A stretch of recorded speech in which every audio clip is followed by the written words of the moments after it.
Gipusil patay sa riding in tandem ang usa ka 50 anyos nga babay sa B. Arana Street, Barangay San Nicolas Proper, Dakbayan sa Sugbo. Ang detalye sa live report ni Alan Domingo. Lan? Luan ang kalamigitan sa ilegal nga drugas ang usa sa anggulo nga gisubay karon sa kapulisan sa nahitabong krimen. Nailan ang biktima nga si Leilani Cabasa deklaro mulupyo sa Barangay Suba nining Dakbayan sa Sugbo. Kinsa nakaangkon og multiple gunshot wounds sa iyang ulo, hinungdan sa iyang hinanaling kamatayon. Gitumbok nga mikutlo siyang kinabuhi ang riding in tandem ang usang mitira sa biktima samtang ang usa mao ang nagdrive sa motor nga mao'y gigamit sa ilahang pagsibat human sa gihimong krimen. Aduna nay nakuhang CCTV footage ang kapulisan apan dili lang una nila ipakita samtang nagpadayon ang ilang investigasyon. Giklaro usab sa kapitan sa Barangay San Nicolas Proper nga dili nila mulupyo ang biktima kinsa igo lang. Niadto sa dapit sa wa pa nila matataw nga hinungdan apan giingong sagad adunay mahitabong drug transaction dinhang dapita. Naanat ay gisubay karon na mga ligo na mga lead or ebidensya nga ato ang investigador.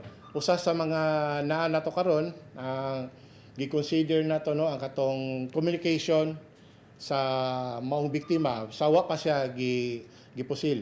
Wa mi magtuo nga babae.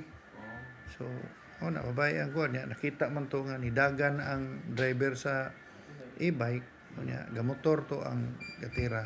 Usa sa gilantaw sa mga investigador ang iligal nga drugas nga mao'y motibo sa krimen. Nasayra nila nga doon na record sa pagkalambigit sa illegal drugs ang biktima. Apil sa susihon sa mga otoridad ang establishmento sa dapit nga gituwa ang himong drug den. As a background po sa to ang biktima, nalambigit po din siya sa illegal na drogas. Gani na nakuha na ni siya, na siya kaso kaniadto na Section 511 po ng kaso. Suspected drug din na siya napita.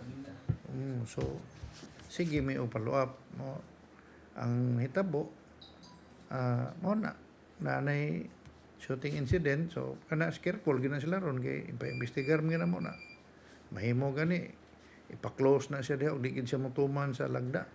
Gihulagway sa mayor nga isolated lang ang mga nahitabo og dili makapatandog sa peace and order sa syudad.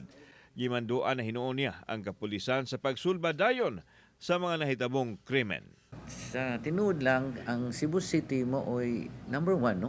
Sa crime rate sa kitay ng pinakamubo o pinakaubos.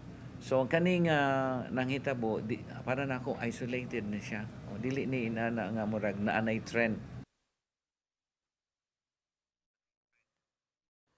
Luan adunay person of interest ang atuang kapulisan apan dili una nila madetalye ang identity niini. Luan?